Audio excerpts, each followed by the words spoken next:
दोस्तों एग्जाम मित्र से आपका स्वागत है। आशा करता हूँ आप सभी अच्छे होंगे। तो दोस्तों इस वीडियो में हम बात करेंगे IGIMS पटना, जिसमें आपकी BSc नर्सिंग, पैरामेडिकल, GNM और जो अलाइड हेल्थ साइंसेज के कोर्सेज हैं, तो उनमें आपका एडमिशन प्रोसीजर है वो नीट UG 2021 के स्कोर के बेसिस पे किया जा रहा है। तो एप्लीकेशन फॉर्म इसके ऑलरेडी कंप्लीट करवा रखे हैं। अब इसकी जो मेरिट लिस्ट है वो जारी कर दी गई है। साथ ही आपको काउंसलिंग में किस तरीके से पार्टिसिपेट करना है, क्या प्रोसीजर रहेगा, सारी जानकारी आपको इस वीडियो में मिलेगी। वीडियो को शुरू से अंत तक जरूर देखिए। और दोस्तों अगर आप हमारे चैनल पर नए हैं, चैनल को सब्सक्राइब करिए, बेल आइकन को दबाइए, इससे कि आने वाले सभी वीडियोज़ की नोटिफिकेशन आपको मिल सके। तो दोस्तों जिन कैंडिडेट ने एप्लीकेशन फॉर्म फिल किया था नीट UG के स्कोर के बेसिस पे IGIMS पटना में विभिन्न कोर्सेज के लिए, तो उनकी जो मेरिट लिस्ट है वो जारी कर दी गई है। अब मेरिट लिस्ट में आप यहाँ पे देख सकते हैं जो 496 कैंडिडेट है तो उनकी मेरिट लिस्ट जारी की गई है। अब आपको जो काउंसलिंग प्रोसेस है वो आप यहाँ पे देख सकते हैं। जिन कैंडिडेट की 1 to 50 के बीच में रैंक है तो उनकी जो काउंसलिंग प्रोसेस रहेगी वो 21/12/2021 को रहेगी। और स्थान आपको यहाँ पे दिया गया venue auditorium hall IGIMS Patna. तो आपको फिजिकली वहाँ पे उपस्थित होना होगा ऑडिटोरियम हॉल IGIMS पटना में। टाइमिंग दी गई है 10:30 AM पे। आपको 10:30 AM पे वहाँ पे उपस्थित होना होगा और फिजिकली आपकी जो काउंसलिंग प्रोसेस है वो होगी। जो 51 से 100 के बीच में जिनकी रैंक है वो 22/12/2021 को।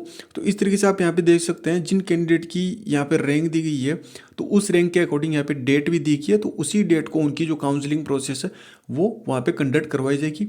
और आपको अपने डॉक्यूमेंट्स वगैरह सारे लेके जाने हैं।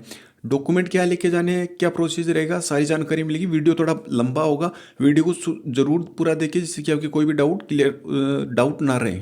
तो सबसे पहले तो आपकी जो काउंसलिंग में जाने से पहले आपकी जो मेरिट लिस्ट है वो आप चेक कर लीजिए कि आपके नीट में कितने मार्क्स थे। आपके यहाँ पे देख सकते हैं नीट में कितने मार्क्स थे और आपकी जो रैंक है वो कौन सी है, कैटेगरी कौन सी है। तो यहाँ पे आपको सारा दिया गया है। तो टोटल अगर बात करें यहाँ पे ये सभी कोर्सेज के लिए है, BSc, GNM, फिजियोथेरेपी के लिए है, जो अलाइड हेल्थ साइंसेज के, पैरामेडिकल के, तो सभी कोर्सेज के लिए ये इनकी एक कंबाइंड मेरिट लिस्ट जारी की गई है। अब ये कैंडिडेट काउंसलिंग में अपनी सुविधा अनुसार या अपनी रैंक के अनुसार कोर्स चूज कर सकते हैं। चाहे तो वो GNM, BSc नर्सिंग जो भी कोर्सेज लेना चाहते हो वो चूज कर सकते हैं। तो यहाँ पे 496 कैंडिडेट की जो मेरिट लिस्ट निकाली गई है। और यहाँ पे अगर बात करें आपके जो इनएलिजिबल, जिनकी एलिजिबिलिटी कंप्लीट नहीं है, उनकी भी लिस्ट यहाँ पे दी गई है। तो उनका रीजन भी दिया गया है। आप रीजन भी यहाँ पे देख सकते हैं कि उनका क्या रीज़न दिया गया है। जैसे यहाँ पे ये कैंडिडेट है तबस्सुम परवीन है, तो इनके जो नीट में 114 मार्क थे और इन्होंने DD नहीं बनवाई थी, DD सबमिट नहीं की थी। और 6 नंबर पे तनीषा विश्वास है, ये SC कैटेगरी से हैं लेकिन ये वेस्ट बंगाल से हैं। तो इनको जनरल से फिल करना चाहिए था, जबकि इन्होंने यहाँ पे जो 500 की DD लगाई, इस वजह से ये एलिजिबल नहीं है। ये जो कैंडिडेट है इनकी भी लिस्ट यहाँ पे जारी की गई है। अब आपको काउंसलिंग में क्या क्या डॉक्यूमेंट लेके जाने हैं तो आप यहाँ पे देख सकते हैं। आपके नीट का एडमिट कार्ड होना चाहिए, नीट का स्कोर कार्ड होना चाहिए, आइडेंटिटी प्रूफ जैसे कि आधार कार्ड या वोटर ID कार्ड, आपकी 10th और 12th की जो मार्कशीट है वो आपकी होनी चाहिए, और सर्टिफिकेट अगर दोनों एक में ही कंबाइंड तो कोई दिक्कत नहीं है। माइग्रेशन सर्टिफिकेट ये भी आपका होना जरूरी है। इसमें कास्ट सर्टिफिकेट, अगर आप रिजर्वेशन का फ़ायदा लेना चाह रहे हैं, आपने एप्लीकेशन फॉर्म में फिल कर रखा है, तो आपका वो कास्ट सर्टिफिकेट भी होना चाहिए। और डोमिसाइल सर्टिफिकेट भी आपका होना ज़रूरी है बिहार का। और जो फीमेल मैरिड जो कैंडिडेट है तो उनका जो कास्ट सर्टिफिकेट वो फादर का रहेगा, डोमिसाइल सर्टिफिकेट उनके हस्बैंड का रहेगा। इसमें 4 पासपोर्ट साइज फोटोग्राफ जो कलर्ड होनी चाहिए, 10,000 का DD बनेगा। DD किस नाम से बनेगा, डायरेक्टर IGIMS पटना, जो नॉन रिफंडेबल रहेगा आपका। और आपका जो काउंसलिंग फॉर्म है वो काउंसलिंग फॉर्म आप हमारे टेलीग्राम चैनल से डाउनलोड कर सकते हैं। तो मैं अभी आपको नेक्स्ट बताऊंगा ये काउंसलिंग फॉर्म कौन सा है। तो ये डॉक्यूमेंट आपके ओरिजिनल और सेल्फ अटेस्टेड फोटोकॉपी ये आपको आपके साथ में लेके जाने हैं। अब आपको आपके जो डॉक्यूमेंट हैं वो सही सीक्वेंस में आपको अपनी फाइल में रखने। एक फ़ाइल आपको ले लेनी है, 5 से 10 रुपए की आपको बुक स्टोर से मिल जाएगी। तो उस फाइल में आपको अपने जो डॉक्यूमेंट है वो किस तरीके से, किस सीक्वेंस में रखने हैं। जैसे कि आपको सबसे टॉप पे फर्स्ट नंबर पे रखना ID प्रूफ, आपका Aadhaar card, voter ID card. Second पे रखना आपको नीट UG का एडमिट कार्ड, फिर आपको स्कोर कार्ड, फिर आपका जो मेट्रिकुलेशन 10th का सर्टिफिकेट है, मार्कशीट है आपका, और जो इंटरमीडिएट का जो सर्टिफिकेट है, इंटरमीडिएट का आपकी जो मार्कशीट है। अगर दोनों एक ही है तो कोई दिक्कत नहीं, एक ही जमा सकते हैं। माइग्रेशन सर्टिफिकेट रहेगा आपका, और अगर आपने गैप ले रखा है तो गैप एफिडेविट आपका बनेगा। कास्ट सर्टिफिकेट रहेगा, डोमिसाइल सर्टिफिकेट रहेगा और आपका डीडी का जो डिमांड ड्राफ्ट है आपकी 10,000 की। तो इस सीक्वेंस में आपको इनको आपकी फाइल में रखना है। अब नेक्स्ट अगर यहाँ पे देखें तो आपका ये एक फॉर्म और दिया गया है। तो जो डॉक्यूमेंट आपने अपलोड कर रखे हैं, आपने अपनी फाइल में जमा करके उसके तुरंत बाद आपको ये वाला भी आपको उसके आपके डॉक्यूमेंट के जस्ट बाद में करना है। आपकी date, place, signature of the trainee, आपका जो नाम है वो, और यहाँ पे जो पेरेंट और गार्जियन है उनके सिग्नेचर रहेंगे। नेक्स्ट आपका रहेगा शपथ पत्र। अब शपथ पत्र में आप अपनी जो डिटेल्स, आपका नाम, आपकी कौन सी रैंक आई है, तो ये आपको फिल करना। और ये बॉन्ड है कि अगर आप एडमिशन लेने के बाद में अगर आप बीच में छोड़ते हैं तो आपको 25,000 रुपये का आपको जो बॉन्ड है आपको 25,000 रुपये यहाँ पे चुकाने होंगे। तो ये बॉन्ड है, ये भी आपको सिग्नेचर करके उसके बाद में आपको सबमिट करना है। ये रहा आपका एप्लीकेशन फॉर्म, जो काउंसलिंग फॉर्म था। तो ये आपका काउंसलिंग फॉर्म है। ये सारी की सारी एक ही फाइल में आप हमारे टेलीग्राम चैनल से डाउनलोड कर सकते हैं। तो इसमें आप अपनी डिटेल्स फिल करनी है, अपनी फोटोग्राफ यहाँ पे लगानी है, सारी डिटेल्स फिल करके जैसे लेफ्ट थंब इम्प्रेशन यहाँ पे आपको फिल करना है, आपके सिग्नेचर इंग्लिश और हिंदी में रहेंगे। तो ये सारी डिटेल है, ये आपको यहाँ पे फिल करनी है।